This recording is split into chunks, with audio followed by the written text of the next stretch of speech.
for longevity, noting that none of us are really guaranteed good health as we move forward because we never really know what's going to happen. So I am Lisa Romano-Dwyer. A little bit about me, thank you. So I'm a registered social worker, and I've been in the field for about 40 years. In the last 7 years, I've mostly been doing adult mental health for individuals and couples. And some of you may live in the beach here on Queens, so just west of here, actually, closer to Inner Circle. I had my own therapy office for 5 years, called Lakeside Wellness Therapy Affiliates. I opened in 2018, and then COVID happened soon thereafter. And most of my industry has migrated to a virtual platform. So most of my clients that I currently see for mental health and wellness work, I do virtually, and I do some in person as well up on the Danforth, so I'm not too far now as well. And I decided at the age of 55 to retire early. I left part of my pension behind, 35%, but I was in a position to do that. And I'll share some of my personal story with you to help encourage you to consider the wonderful option of semi-retirement or even transitional planning to full retirement, depending on where you're at in your thinking, okay? I have a doctorate as well as my master's in social work. It's in culture, language, and learning. You can flip. Okay. And I'll just keep talking. Brian and I are grandparents, and we're really thrilled to be able to be hands-on grandparents and involved in our grandkids who are all under the age of 6. So we do that part of the time as well. And I continue to work part of the time, but very part-time. And since I've retired, I've been able to keep my hands in a number of different things that I still find a lot of purpose in and a lot of passion doing. So what do we mean by holistic mental health and wellness? We're talking about specific domains. So now you can pull out your little book. These books I got off of Amazon, aren't they great? I didn't have to make them myself. So they each have an inspiring title on them. One is You Can, Please Don't Quit, What Together, Stay Focused, Keep Going, Be Kind Always. I don't know all of them, but I borrowed it rather than reinvent them. So if you want to open up the first book page there, you get a complimentary pen from me as well, thanks to Mr. Print. It's all good. I'd like you to write your age, but do it in a way if you want to keep it private. It's all private for yourself. Just put your age on the first page of the book and make note of your chronological age. You know the year you were born in. You know the year that you're currently enjoying, the age you're at. Now I'd like you to turn the page. Okay, we're gonna, at the end, you'll have a reflective activity to do with the booklet, and really it's a gift to yourself. It's a reflective tool to think about where am I right now at this age and stage. So we have 8 broad domains of mental health and wellness that include physical health. And so now on this next page, on a scale from 1 to 10, how would you rate yourself in your physical health domain? And be honest with yourself. An average positive rating would be 7 out of 10. I'm not perfect, but I'm also not like a 4 or a 3. And so, I'm not expecting people to write 9 or 10. It's all good. Right? We might be carrying more pounds, or we may be pre-diabetic. We may have high cholesterol, whatever. Just put a little number for yourself. Your doctor's not doing this. You're not sharing it with anyone. It's a rating for yourself. If you were to rate your mental, cognitive, and psychological well-being today, tonight, right in this very moment, what would you give yourself on a scale of 1 to 10? Noting again, you would probably give yourself a different number on a different day. Or in a different part of your, It is the end of the workday. And it is the end of the workday, so it's all good. If you're feeling like you're a 3, it's all good. You don't need to share it with me, but share it with yourself. Where would you rate yourself on social and recreational on a scale of 1 to 10? Do you feel like you have enough friends in your life or family who you love and can connect with and who care for you and who wrap around you and support you when you need them? That's what we mean by social. And do you have enough fun in the course of your week, month, year, however you want to measure it? It really is up to you. It's very personalized. When we talk about mental health and wellness, it's completely subjective and it's highly personalized. I'm not here as an expert to decide how well you are or not. You will decide it for yourself. And I'm going to try and help you to figure out what can I do, what's within my control to ensure that I stay as well as I am today, or maybe even get a little weller, if that's a word. How am I financially? And I know that James may know that, I don't know that, and that's all good. But rate your number today with semi-retirement or retirement in mind. On a scale from 1 to 10, where would you rate yourself? Again, 10 being, I really feel ready, I feel financially secure, I've got this, I'm ready to go. We're gonna get some emails tomorrow. All right. Family connections and supports, same thing. And I'm going to talk about this idea of repair and reconnections. So be honest with yourself. What number would you give it? Are you maybe a little really highly focused on work these days and have been so focused on work that you've been neglectful of your family and don't connect? And that may not be within your control. It just may be a virtue of your financial situation or of your life situation. But you want to be honest around how good of a family member have I been to the people I love? And have I been there when they need me? And have they been there for me when I've needed them? So it's a two-way street, and so rate yourself on that. Spiritual wellness, I do include spirituality in my model of wellness and mental health and wellness because we know, and we're going to talk about the blue zone living eventually when I get through these domains, that a sense of purpose and a sense of, you know, a bigger picture, sense of there's something more than just the life that we're living in the now is important to people, and it propels us as humans to feel a sense of, you know, importance and uniqueness and specialness. For some of us, it's institutionalized religion. You know, we belong to a particular sect, temple, mosque, synagogue, or church. And for others, it's really just more, I'm spiritual, but I'm not religious. And so we're open to any way you interpret spirituality. The important piece is, how does it manifest in your life, and does it help you keep you healthy? Genuine care for people in society. Again, we want to be mindful of, rate yourself on those as well. Do you genuinely feel like you care, or have you stopped caring? You know, in my practice with individuals in the last year, I've noticed a phenomenon where people said, in order for me to cope at work, I just have to care less. They're not careless, but they're caring less. That's a really, really, you know, impactful thing for someone like me to hear, and that might be at too great a cost to stay at work but lose that sense of caring for people around me, or having a genuine sense that people around me are good and worthy of my care. So rate yourself on that, and sense of community connection. And hopefully you're not at the end of the booklet at this point, but you're just putting yourself number from 1 to 10, and do you feel a sense of connection in your own community? It might be here in the beaches, it might be in the Danforth, it might be Toronto at large, or it might be a particular cultural group or religious affiliation. Point is, do you have a sense of community, and is it important to you? Next slide. Okay, now we can close the book, and I'll do a little instruction here. So lifespan or developmental wellness is the way we look at whether or not we're doing as well as we possibly can, living up to our potential, or enjoying life with full, as well as we can, just put it that same way again. So we would look at areas of life, or your own life, right? In your early childhood, your adolescence and early adulthood, your middle age, and then our later time in life. So you can decide where you're at in this trajectory. Most of us, I think, in this room, without making judgment, are, you know, beyond middle age at this point, although 60 is a new 40, maybe. I don't know about that. We'll find out.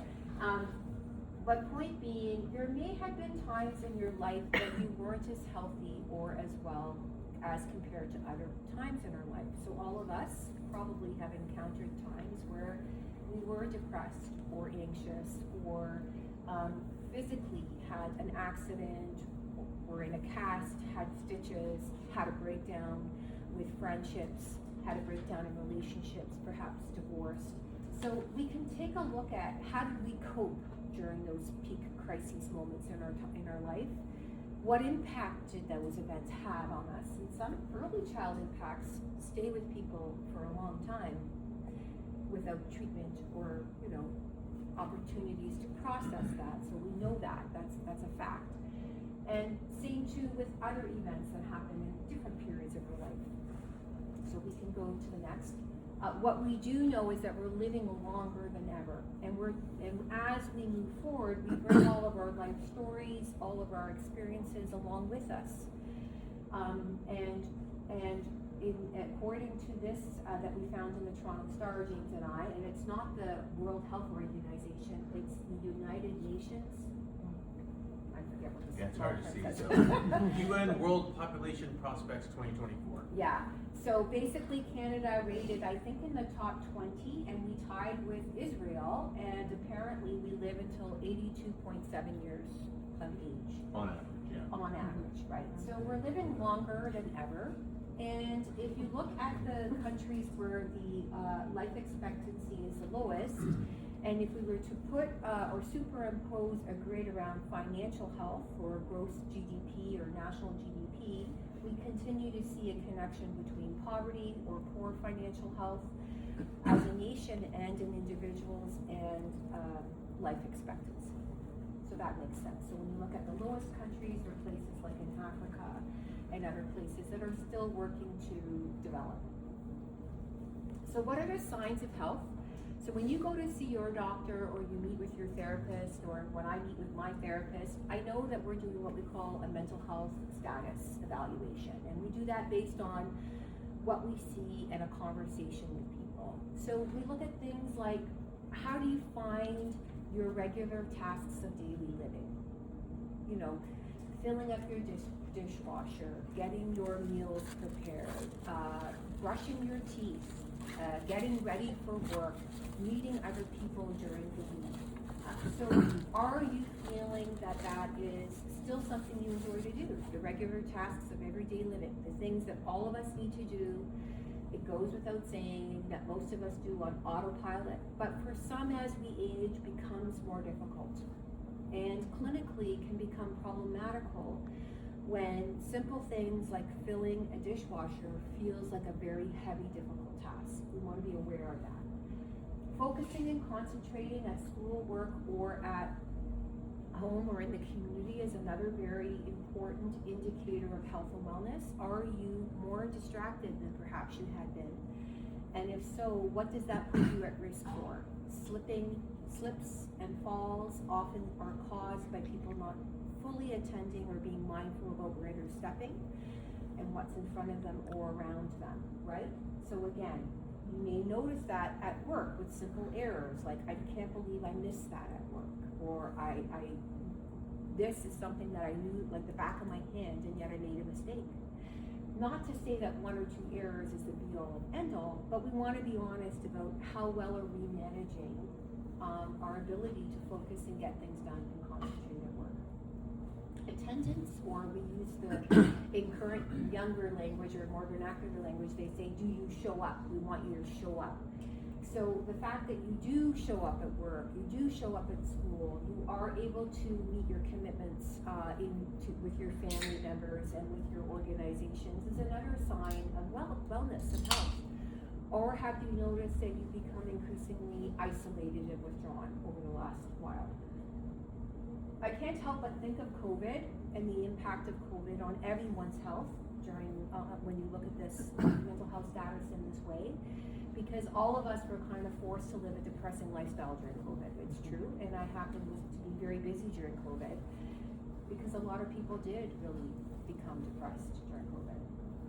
Self-care routines and decision making, do you feel that you're making decisions that are best for you in grounded ways? Are your loved ones worried about you? Do people at work want to talk to you about decisions that you're making? Those kinds of things may also be signs for yourself to consider. How well am I actually doing? How well am I? And am I able to sustain nurturing relationships and friendships? Again, do I have a history of a lot of breakdowns in friendships?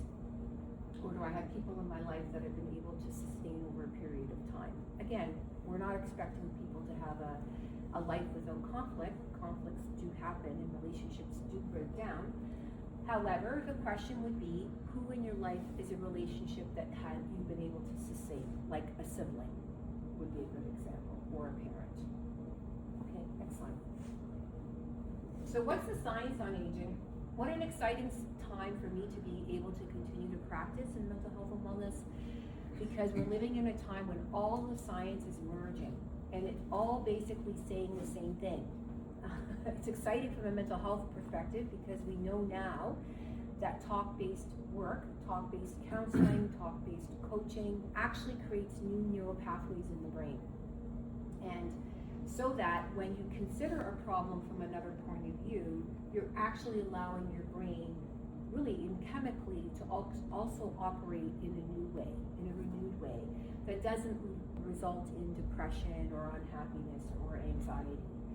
So Dr. Brizendine is a neuropsychiatrist who has recently specialized in menopause, and she talks about the importance of hormone-centric aging, not just for women, but her focus is women and the female hormones on the female body.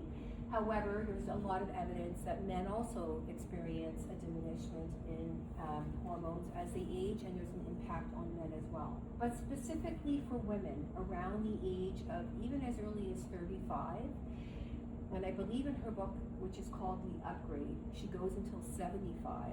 The women's bodies have to adjust to every function happening without the assistance of female sex hormones. And so most of us who are well into menopause, such as myself too, and I don't mind sharing that, you know, it's much more than hot flashes. And you may remember things like brain fog and forgetting and similar experiences when you were, you know, pregnant and with child. So, and they're saying 14 years, and then according to Dr. Brizendine, it's actually 25 to 30 years. The transition is very, very long and very, very impactful on women. And she was tired of seeing women in her office who were reporting depression, but actually were probably suffering from menopause-related conditions. So her work is really important and on hormone-centric aging for women. Dr. Gabrielle Lyons, have any of you heard of her? Forever Strong. She's got her doctorate in physiotherapy, and she believes in muscle-centric aging. That as we age, we need to focus on our muscles and ensure that we don't lose muscles as we age, because we're going to live longer and do better if we have a certain level of fitness. Really excellent book, and she's the one who supports this idea of reintroducing protein into your diet. Everyone's talking about protein today.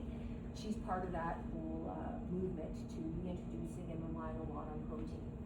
Of course, low-fat proteins, and that connects to Dr. Daniel Amen, and he actually runs, have any of you heard of him?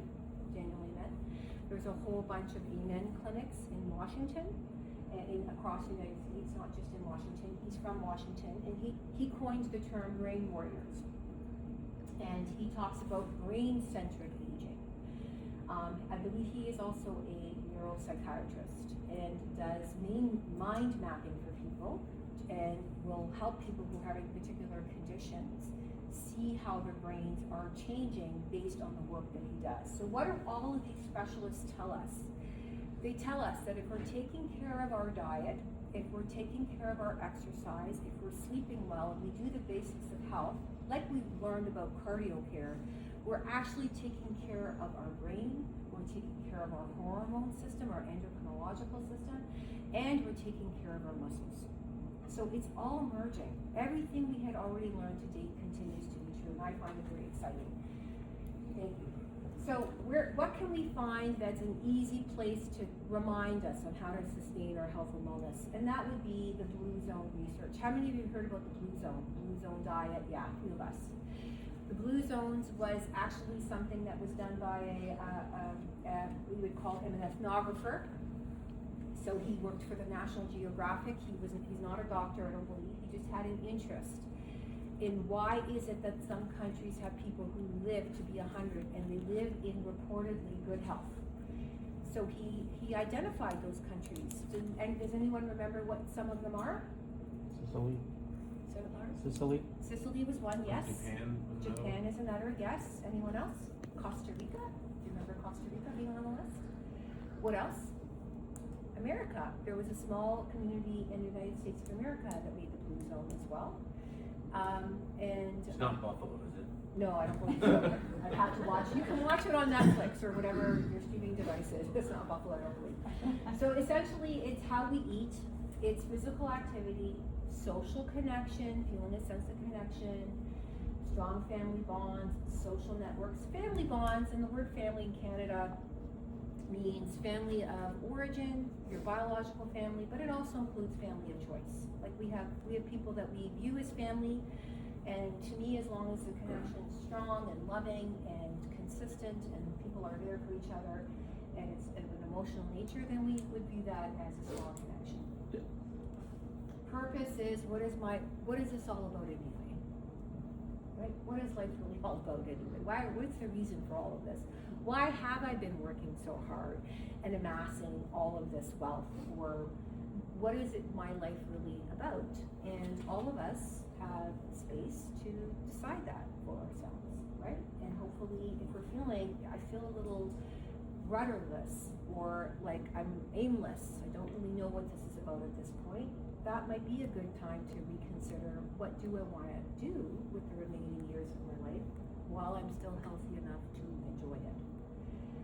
And of course, the big killer that we've heard for years, all of us, is stress, right? And stress reduction. The impact of stress on those of us in North American context, all of us here, is huge. And we know that. That is substantiated now by research. There is no reason to question or contest that anymore. If we're not managing our stress or dealing with how high our cortisol levels are, it impacts our well-being in all of the areas. So we really want to work at reducing our stress. And so one of the things I noticed as I was, thank you for understanding my hand, because how are we for time? Good. I'm flying through, so it's all good. I am open to questions, by the way, so if anyone has any, just raise your hand, and I'm good to slow down.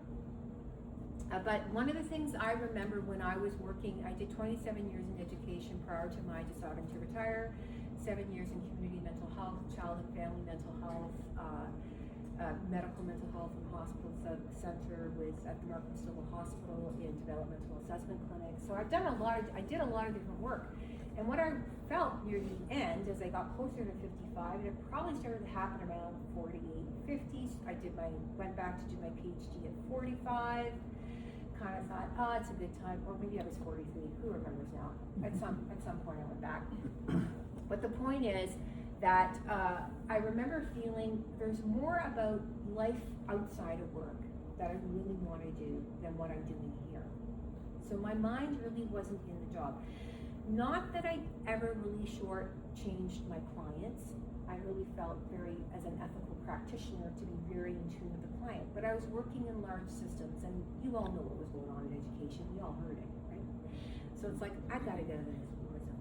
I don't want to be here anymore, really. If I have an opportunity to exit, and I was lucky, I'm not a teacher, I'm a social worker, but we were able to contribute to a defined pension, and I had in the time that I was there, and I had some top service credited from another board I had worked in.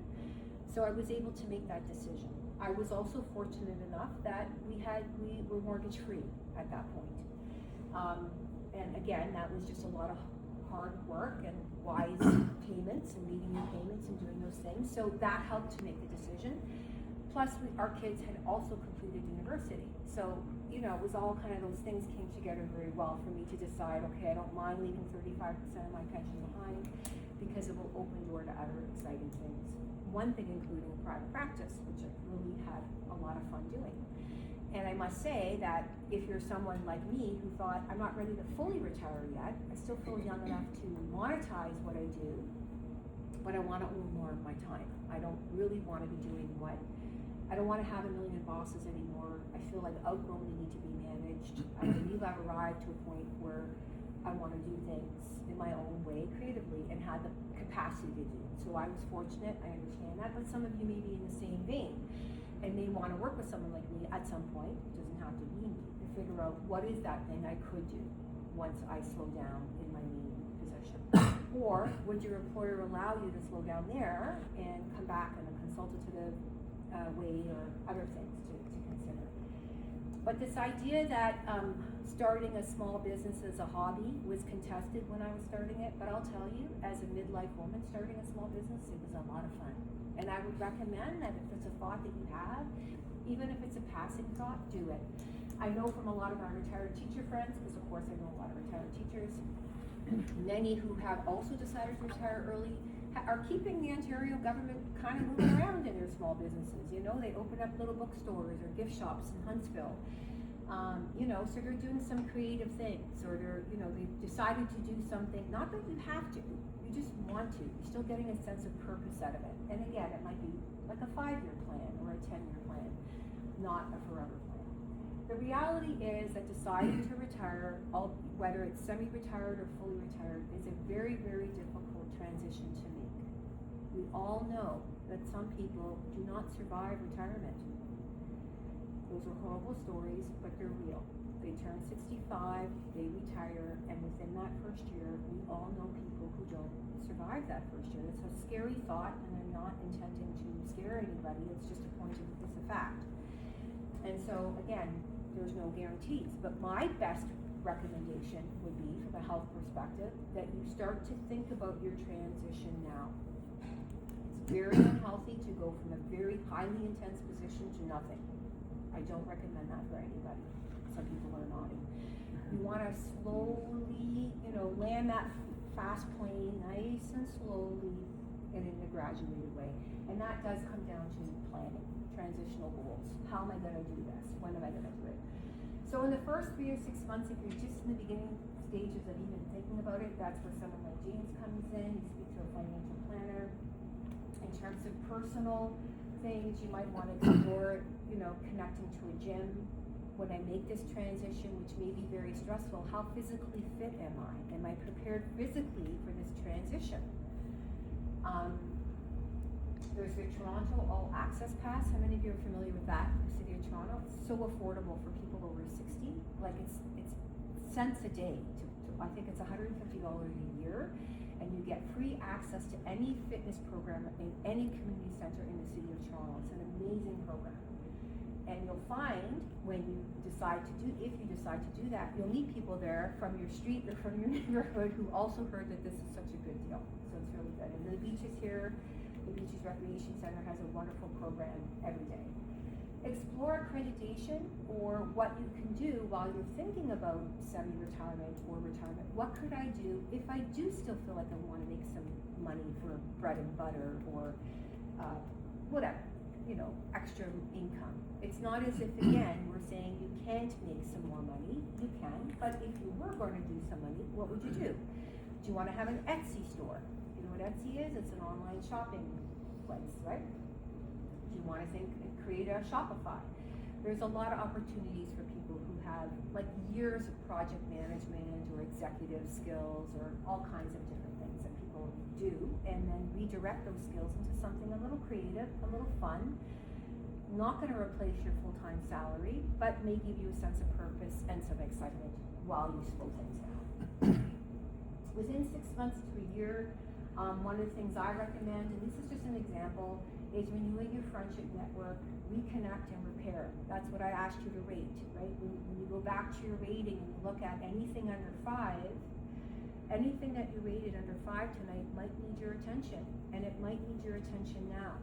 You don't want to retire and then realize, you know, I haven't talked to this person in 5 years, right? You might want to start reconnecting with people that maybe you've kind of neglected for the last little while. And repair relationships that maybe you've neglected, but you really like them. You really like these people, you really want them in your life. Plan steps to end current work as well, or profession, and you want to plan to end well. So that could be like a year before they even know you're thinking about leaving. Some people want to leave the organization, as I did, in a nice bow, right? You want to leave everything done as well, you know, for the next person coming into your role. And I think that actually makes you feel good in terms of a transition. It's actually part of the ritual of leaving, right? Is I leave my work, you know, in a good way for the next person, a nice succession plan, a nice passing of the baton. Over in this corner here, I have the word end strongly under professional in year 3. If you have a 5-year plan, like if you're 50 now and thinking you want to retire at 55, or if you're 55 now and want to retire at 60, here's a 5-year plan. By year 3, you know, I want you to think about ending strongly. And I put that down intentionally because one of the things I experienced as someone who was providing mental health counseling support through Homeward Health, which is an employee and family assistance program in Canada, and it's Canada-wide. And so corporations provide this for their employees. When I was doing that through COVID, I just met so many people around the tender age of 55 and 60 who felt like they were being pushed out the door, you know? And they ended up, seriously, I know you're giggling, but you understand. They just did it to my coworkers. Yeah, so you got it, right? And it's devastating, because you're not in control of that plan. Someone's like encouraging you to go, right? And it resulted in a lot of people really experiencing an episode of depression. And so rather than getting the watch when you retire and the cake, you know, some people end up getting a prescription for antidepressants. That's what I saw happening. And I thought, this is partly why I felt, you know, I wanted to connect with James on doing something like this, because we want to plan for your fit future. And if you feel that maybe things are in transformation, God forbid we use that word again, but I'm going to use it again today. How often have we heard of the word transformation?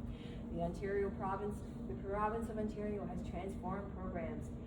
Everything has been in a state of transformation, and people are feeling that part of transformation may mean I'm not part of their plan.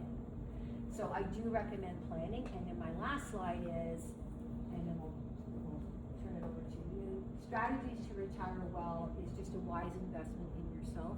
I really want to strongly say that to you, and thank you for coming and even considering this for yourself, to know whether or not you're ready and working with someone as trusting as James, because he also supported us as we made that decision. I'll tell you what was important to me. We didn't want to lose our lifestyle. We're not fancy people. We live just on the Danforth. We have our home, no mortgage, so I don't mind sharing that. But we like to have a coffee. We like to do a trip when we can. We've never lived outside of our means, but we didn't want to think, oh, I don't want to go to the store when I no longer have my regular income, be met with like a fancy coffee or a drink and feel I can't afford that. I just felt, we both felt, after many years of working and contributing as long as we have, that we deserved to be able to not think twice about enjoying our life.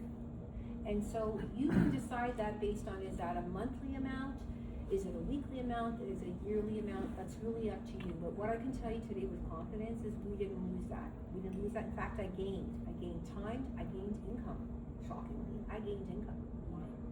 I took a step, I'm part-time, and I gained income doing that because I also took my defined pension. So a semi-retirement is a smart way to go if you have that option.